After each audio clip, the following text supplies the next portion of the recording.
A story is told of a sister.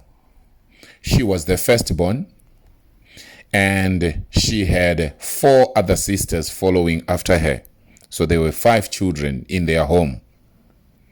This sister worked very hard because their family was poor. She struggled, went to school, paid her own school fees, and she was able to finish her ordinary level studies. She didn't have money to go forward to do advanced level or to go to tertiary.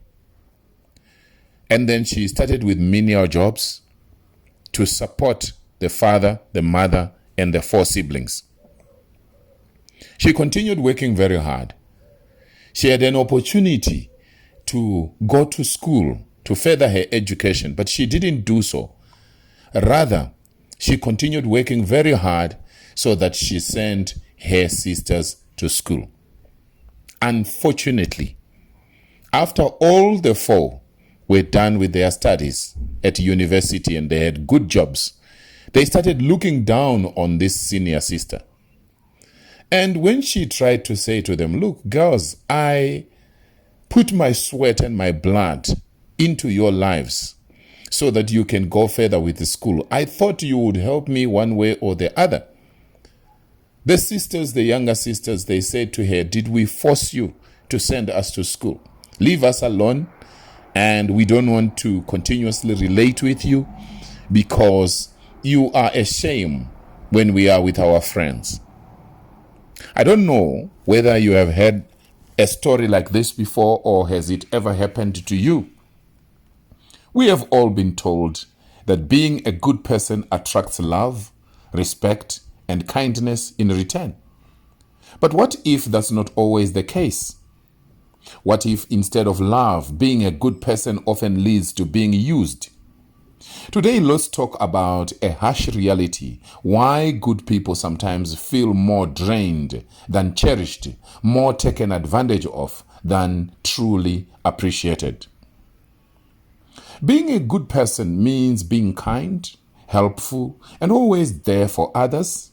It means you go out of your way to make life easier for those around you. But does that kindness always come back to you? Think about this. You are the most reliable person at work. When a colleague is late, you cover for them. When your boss needs something done last minute, you step up. Yet when it's time for promotions, your name is never mentioned. Or maybe, imagine being the friend who always lends money, offers a listening ear, and cancels plans to help others. But when you need a favor, silence, excuses become the order of the day. It's frustrating, right? Because deep down you start wondering, do they appreciate me or do they just need me? So why does this happen? Why do good people often feel used instead of loved? Here are some ideas that I would want you to observe to deal with this. Number 1, it's because of lack of boundaries. One of the major reasons why you feel used is you have lack of boundaries. Many kind-hearted people struggle to say no. When you always say yes, people stop asking. They just assume you will be there. And over time, your kindness turns into an expectation, not appreciation. Do you remember a family member who always calls for financial help but never checks on you otherwise? Number 2,